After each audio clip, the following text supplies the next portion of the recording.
أعوذ بالله من الشيطان الرجيم بسم الله الرحمن الرحيم اقرأ باسم ربك الذي خلق خلق الإنسان من علق اقرأ وربك الأكرم الذي علم بالقلم علم الإنسان ما لم يعلم صدق الله العظيم السلام علیکم ورحمۃ اللہ وبرکاتہ۔ درس تجوید و قرات کے نئے سبق کے ساتھ فقیر محمد مسعودی آپ کی خدمت میں حاضر ہے۔ تو آئیے آج کے نئے سبق کی طرف چلتے ہیں۔ ہم نے گزشتہ سبق میں ہم نے مخارج ہم پڑھ رہے تھے، مخارج، اور ہم نے پڑھے تھے مخرج نمبر 9، مخرج نمبر 10 اور مخرج نمبر 11۔ تو آئیے ذرا ان کو ذرا پھر دیکھ لیتے ہیں۔ عبد المنان ذرا آپ پڑھیے بیٹا مخرج نمبر 9۔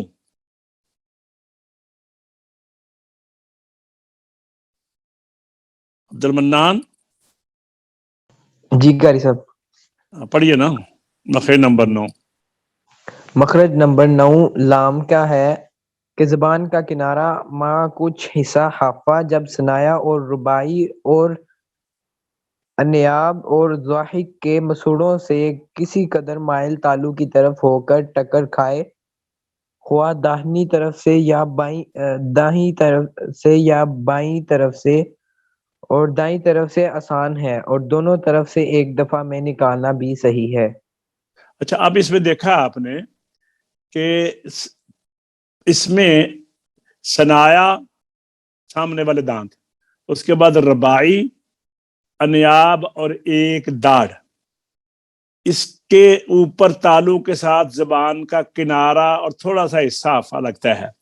اب آپ ادا کر کے دیکھیں۔ عبد المنان آپ بولیے ال، جب بولیں گے نا تو غور کرنا کہاں پہ لگی ہوئی ہے زبان، غور کرنا زبان کہاں پہ بولو ال، اور اس وقت تک نہیں ہٹانا جب تک یہ آپ غور نہ کر لیں۔ ال بولیے، ال، ہاں سمجھ آ گئی ہے نا؟ جی اچھا، جی۔ تو یہ لام کا مخرج ہے۔ مخرج نمبر 10 نون کا ہے، یہ پڑھیے۔ مخرج نمبر 10 نون کا ہے اور وہ بھی زبان کا کنارہ ہے مگر لام کے مخرج سے کم ہو کر، یعنی ضاحک کو اس میں دخل نہیں۔ یعنی لام اور نون کا مخرج تقریباً قریب ہے، بالکل ایک ہی ہے۔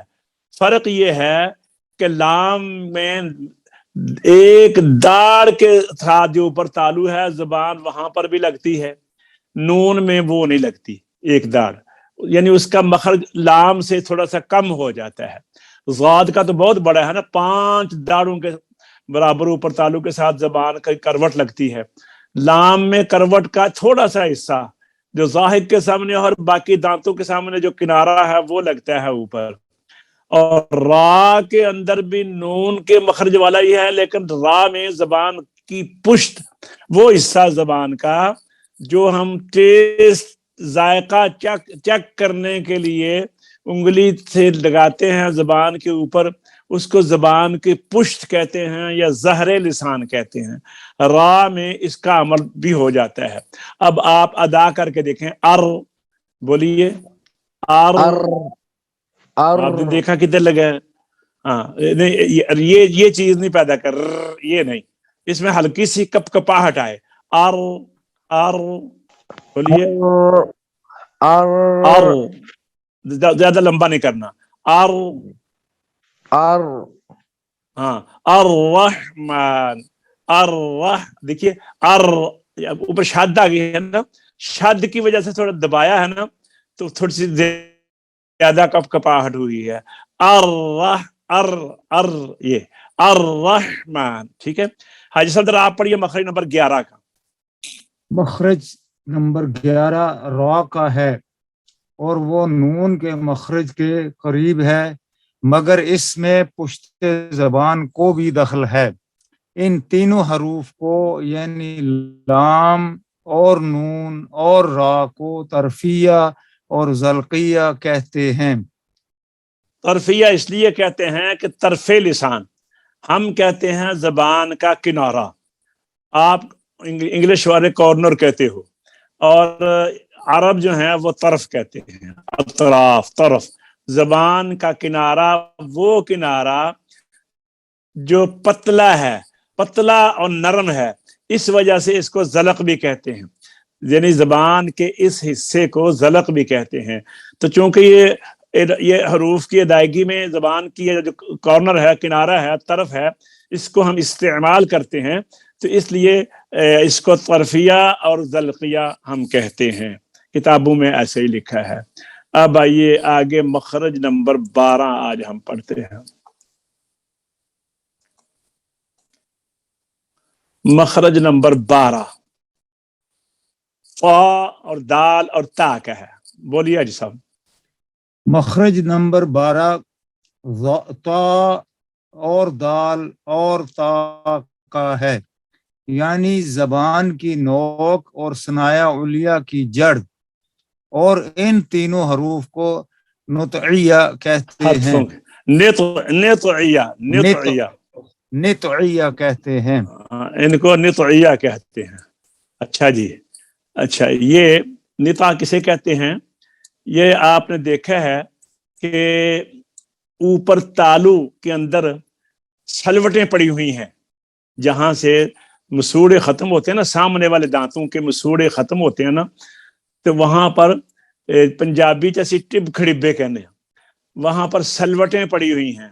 یہ تالو کا سب سے ڈاؤن حصہ ہے, نیچا حصہ ہے, نیچے والا, اس سے اوپر تالو پر بلند ہوتا ہے, تو نطع پستی کو کہتے ہیں. تو یہ ان میں زبان کی نوک اوپر سلوٹوں تالو کا یعنی ثنایا علیہ کی جڑ, اور وہاں پر وہ سلوٹیں ہیں, تو وہاں پر لگنے اسی وجہ سے ان کو حروف نطعیہ کہتے ہیں. دیکھیے آپ لگا کر دیکھیں, ابھی آپ کو سمجھ آئے گی.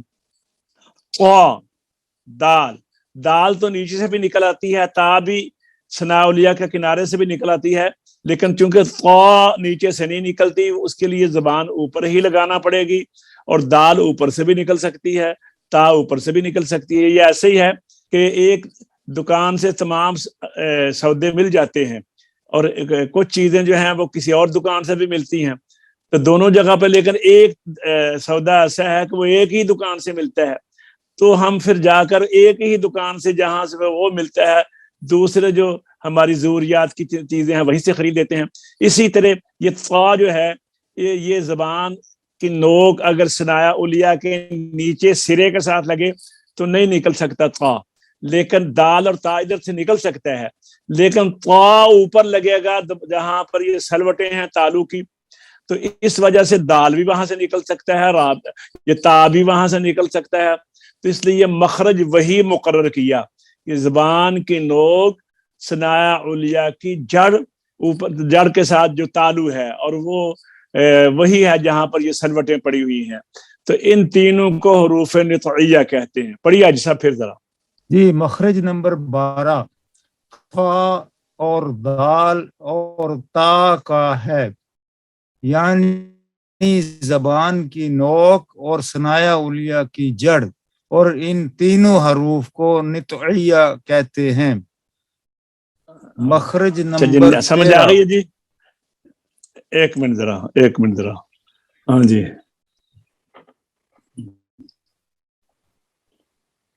اچھا اب آگے مخرج نمبر 13 آ گیا جی.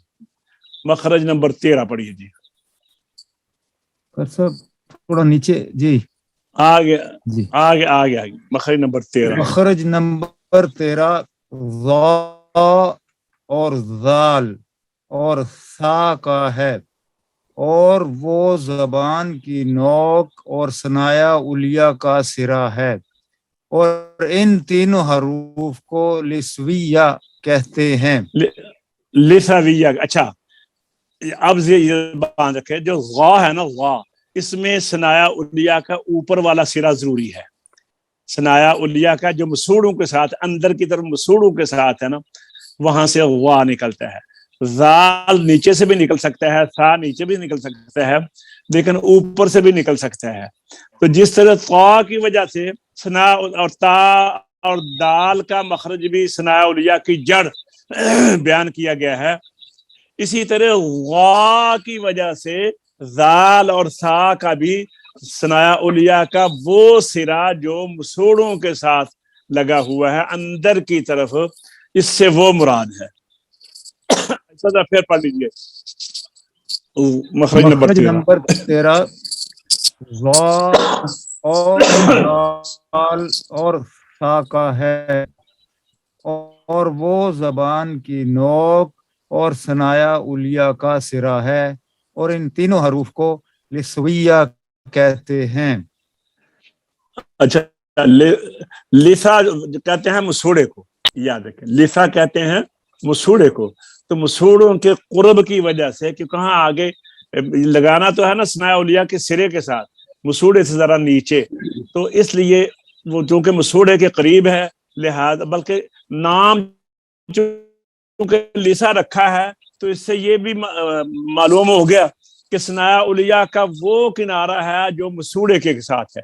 اس سے ہماری اس بات کو تقویت ملی ہے کہ وا ذال ثا میں زبان کی نوک ثنایا علیہ کے اس سرے کے ساتھ لگے گی جو مسوڑوں کے قریب ساتھ لگا ہوا ہے، تو ان کو حروف لساویہ کہتے ہیں۔ عبد المنان آپ پڑھے گا مخرج نمبر 13 پھر۔ جی، مخرج نمبر 13 وا اور ذال اور سا کا ہے، اور وہ زبان کی نوک اور ثنایا علیہ کا سرا ہے، اور ان تینوں حرفوں کو لساویہ کہتے ہیں۔ سمجھ آ گئی ہے لساویہ کیوں کہتے ہیں؟ جی، اچھا، مخرج نمبر 14۔ مخرج نمبر 14 صاد اور زا اور سین کا ہے۔ دیکھیے اور آپ نے صاد بولا ہے نا، صاد کو صحیح تلفظ ادا کریں گے نا، زبان کی نوک سفیر بھی ادا ہو اور اس کے استعلاء اور اطباق بھی پر بھی ہو نا، صاد۔ آپ نے سین کے ساتھ کہہ دیا، توجہ سے بولیے۔ صاد اور زا اور سین کا ہے، اور یہ زبان کا سرا اور ثنایا سفلا کا کنارہ مع کچھ اتصال ثنایا علیہ کے ہے، اور ان کو حروف صفیر کہتے ہیں۔ ہاں، کہتے ہیں کہ صاد زا اور سین کو ادا کرنا ہے نا، اس میں ایک آواز تیز سیٹی کی طرح نکلتی ہے، تو وہ سیٹی کس طرح پیدا کریں گے ہم، یعنی اس میں سختی بھی ہو اور سیٹی بھی ہو۔ تو آپ نے دیکھا ہے کہ ہمارے یہ بر صغیر میں جب آندھیاں چلتی ہیں تو لوگ کھڑکیاں دروازے بند کرتے ہیں تو تھوڑا تھوڑا رہ جاتی ہے نا سوراخ، تو تیز جو آندھی ہوتی ہے نا تو ہوا تیزی سے اندر آتی ہے تو سیٹیوں کی آواز آتی ہے۔ تو اسی طرح یہ بھی جب ہم دانت نیچے والے اور اوپر والے دانت آپس میں ملائیں گے اور پیچھے سے زبان کے پریشر کے ساتھ جب یہ آواز باہر نکلے گی تو دانتوں کے اندر جو تھوڑا تھوڑا خلا ہوتا ہے وہ بلا تمثیل جس طرح میں نے ابھی بات کی ہے اسی طرح ایک سیٹی کی آواز جو ہے پھر وہ پیدا ہوگی، وہ اس سے مراد ہے۔ دیکھیے صاد، زا، یہ سین، یہ صا، تو یہ ایک تو دانتوں کو بند کرنا ہے، نیچے والے دانتوں کو اور اوپر والے دانتوں کو ملانا ہے۔ جس طرح ہم کہتے ہیں ذرا اپنے دانت دکھاؤ، ہاں بھی ذرا اپنے دانت دکھاؤ، منہ کھولو دانت دکھاؤ، تو وہ کیا کرتا ہے کہ دونوں دانتوں کو آپس میں ملا دیتا ہے اور ہونٹوں کے سائڈ پہ کر لیتا ہے اوپر نیچے۔ تو پھر جب وہ دانت سامنے آتے ہیں نا تو یہاں پر بھی یہی ماحول بنے گا، اوپر والا ہونٹ اوپر، نیچے والا نیچے، اور دانت آپس میں ملے، اور پھر آپ جب حروفوں کو نکالیں گے تو پھر یہ سیٹی پیدا ہوگی۔ ہاں بولو ذرا عبد المنان، آپ بولے پہلے صاد۔ صاد حافظ عمر آپ بولیں. صاد جی حاجی صاحب آپ بولیں. صاد سیٹی بھی نکالے نا. صاد اب سیٹی کو باری موٹی کریں. صاد. صاد جی صوفی صاحب. صاد جی راجہ صاحب. الصاد اوس نہیں ہے جی, صرف صاد ہے. صاد سیٹی نکالے نا. جی صاد اور کوئی آواز نہ آئے, نہ جی نہ بسم, کوئی آواز نہ آئے, صرف صاد. جی پھر جی, صاد جی پھر وہی کوئی آواز نہیں نکالتی, صرف حرف نکلے. صاد. صاد ہاں ایسا ہے. الصاد اور زا اور سین کا ہے, اور یہ زبان کا سرا کہاں لگے؟ سنایا سفلا, نیچے والے دانت کا کنارہ, اور کچھ ملنے اوپر والے دانتوں کے, یعنی نیچے والا دانت اور اوپر والے دانت آپس میں ملیں گے, زبان کا سرا ان کے درمیان میں آ کر لگے گا, پیچھے پھر آواز کا پریشر ہوگا, زبان جو ہے وہ صاد میں تو زبان کا درمیان بھی اوپر کی طرف اٹھ جائے گا تالو کی طرف, تاکہ اس کو موٹا کرنا ہے. سین اور زا میں زبان کا درمیان نیچے رہے گا, تو پھر یہ حروف صحیح ادا ہوں گے. صاد, زا اور سین. ٹھیک ہے جی, ماشاءاللہ یہ ہمارے ہو گئے آج 14 مخارج. باقی جو 3 ہیں انشاءاللہ ہم اگلے سبق میں پڑھیں گے. تو آئیے اب ہم مشق کی طرف چلتے ہیں. اعوذ باللہ من الشیطان الرجیم. بسم اللہ الرحمن الرحیم. وَلَن تَرْضَىٰ عَنكَ الْيَهُودُ وَلَا النَّصَارَىٰ حَتَّىٰ تَتَّبِعَ مِلَّتَهُمْ قُلْ إِنَّ هُدَى اللَّهِ هُوَ الْهُدَىٰ. جی صوفی صاحب. أعوذ بالله من الشيطان الرجيم. بسم الله الرحمن الرحيم. ولن ترضى عنك اليهود ولا النصارى حتى تتبع ملتهم قل إن هدى الله وهو الهدى. کیا کر رہے ہو بھائی؟ قل إن هدى الله هو الهدى ولا إن حافظ صاحب آپ پڑھیں. اتبعت. بس حافظ صاحب آپ پڑھیں. أعوذ بالله من الشيطان الرجيم. بسم الله الرحمن الرحيم. ولن ترضى عنك اليهود ولا النصارى حتى تتبع ملتهم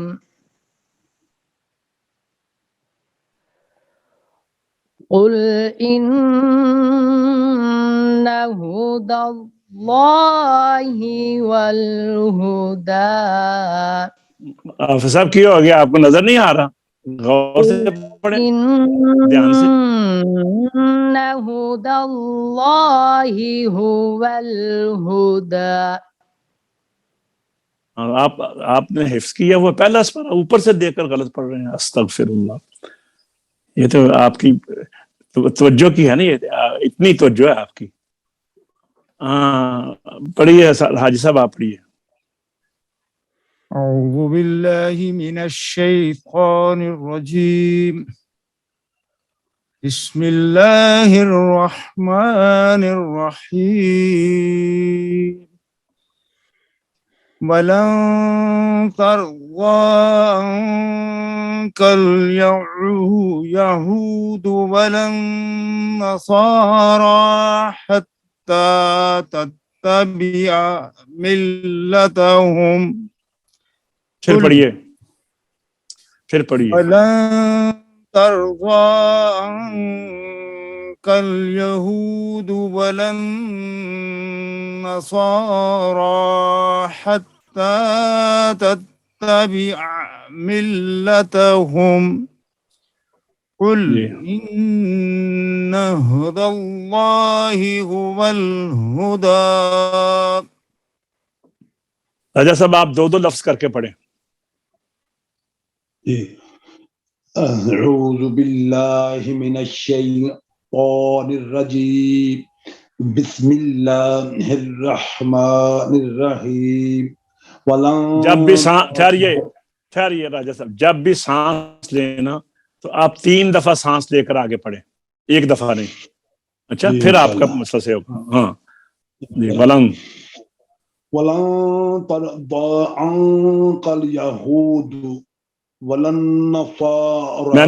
میں نے آپ سے کہا ہے کہ آپ 3 دفعہ یہاں سانس لیں پھر آگے پڑھیں ولن نصارى. جی. ولن نصارى حتى تتبع ملتهم. اب سانس آرام سے لیں. نہیں آرام سے سانس لیں. جی چلو اب شروع کریں. قل ان هدى الله هو الهدى. یہ پھر پڑھیے قل. بس بڑی بات بھی سن لیا کریں بھائی، میری طرف توجہ رکھیں نا. اس کو پھر پڑھیں قل ان هدى الله. قل ان هدى الله هو الهدى. بس سب نے اتنا ہی پڑھا نا، تو آپ آگے کیوں چلتے ہیں؟ عبد المنان آپ پڑھیں. جی اعوذ باللہ من الشیطان الرجیم بسم اللہ الرحمن الرحیم وَلَن تَرْضَىٰ عَنكَ الْيَهُودُ وَلَا النَّصَارَىٰ حَتَّىٰ تَتَّبِعَ مِلَّتَهُمْ قُلْ إِنَّ هُدَى اللَّهِ هُوَ الْهُدَىٰ. دیکھیے میں آپ کو ایک مسئلہ بتا دوں. جس طرح وضو نہ ہو تو تیمم، یہ آدمی کھڑا ہو کر نماز نہ پڑھ سکے تو بیٹھ کر پڑھ لے. اسی طرح اگر آپ وقف کے علامت پر نہیں پہنچ سکتے، کسی صورت بھی نہیں پہنچ سکتے، تو آپ کے لیے مجبوری ہے تو آپ 2 لفظ کر کے پڑھیں اور اطمینان سے پڑھیں. میں ابھی راجہ صاحب میں آپ کو پڑھ کے بتاتا ہوں، اور جب آپ ٹھہریں تو پھر جی نہیں کہیں، بس سنیں میری بات. جب آپ ٹھہریں تو بات کو جب ٹھہریں تو اچھی طرح سانس لے کر آگے. میں بھی آپ کو بتاتا ہوں، دیکھیے ایسے وَلَئِنِ اتَّبَعْتَ أَهْوَاءَهُمْ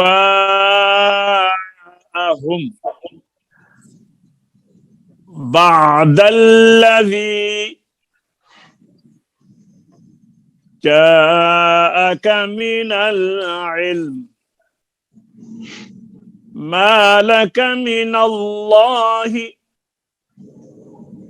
من ولی ولا نصیر. یہ ہر بندے کے لیے نہیں ہے.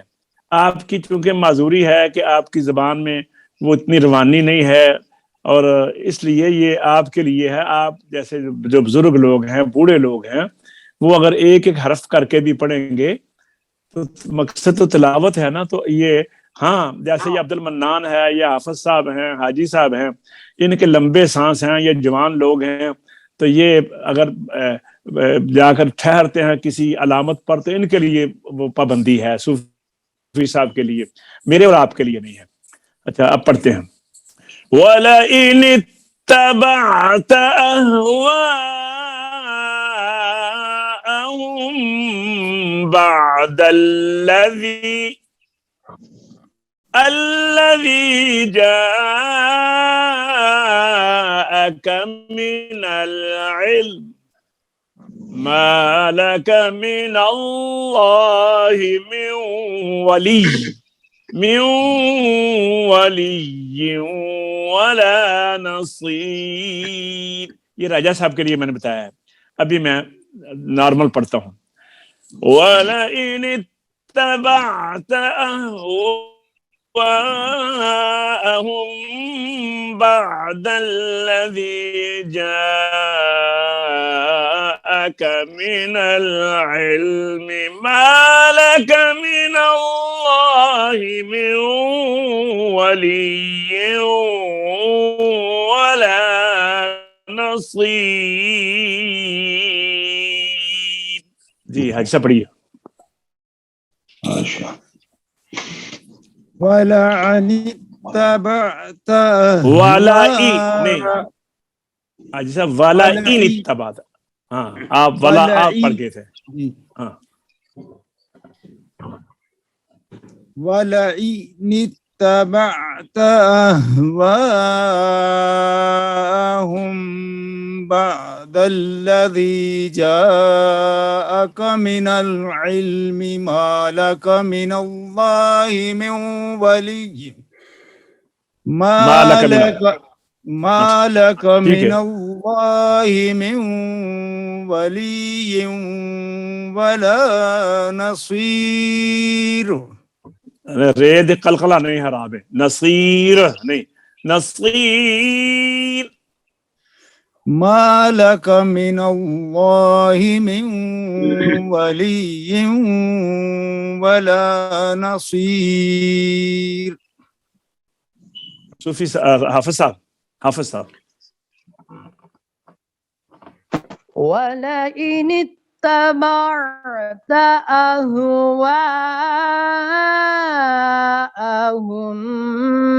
بعد الذي جاءك من العلم ما لك من الله مالک ما لك من الله من ولي ولا نصير.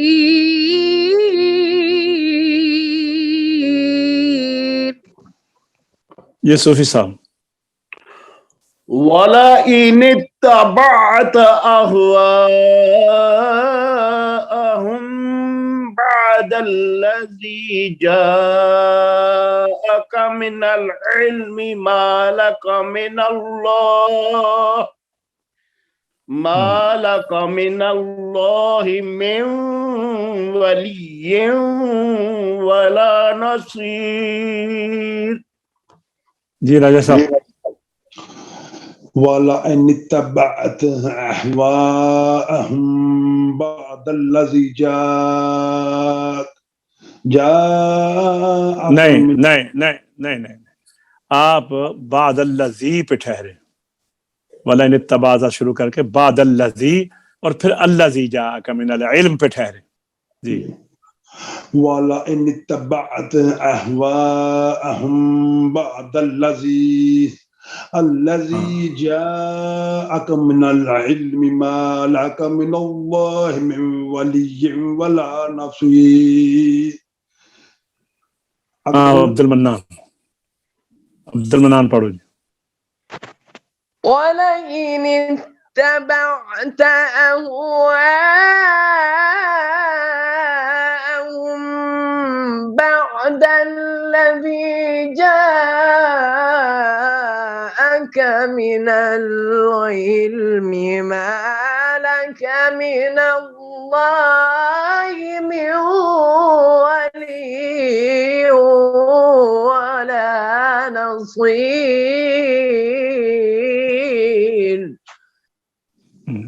اگلی آدمی پڑھو عبد المنان. الذين آتيناهم الكتاب يتلونه حق تلاوته أولئك يؤمنون به شاباش. ومن يكفر به فأولئك هم الخاسرون. صدق الله العظيم. صدق الله العظيم. الحمدللہ آج کا ہمارا سبق اختتام تک پہنچا. دوبارہ انشاءاللہ نئے سبق کے ساتھ آپ کی خدمت میں حاضر ہوں گے. اجازت چاہتے ہیں اللہ تبارک تعالی ہم سب کو قرآن پاک کے ساتھ تعلق کو مضبوط رکھنے، پڑھنے، سمجھنے، عمل کی توفیق عطا فرمائے. وما علینا الا البلاغ. والسلام علیکم ورحمۃ اللہ وبرکاتہ.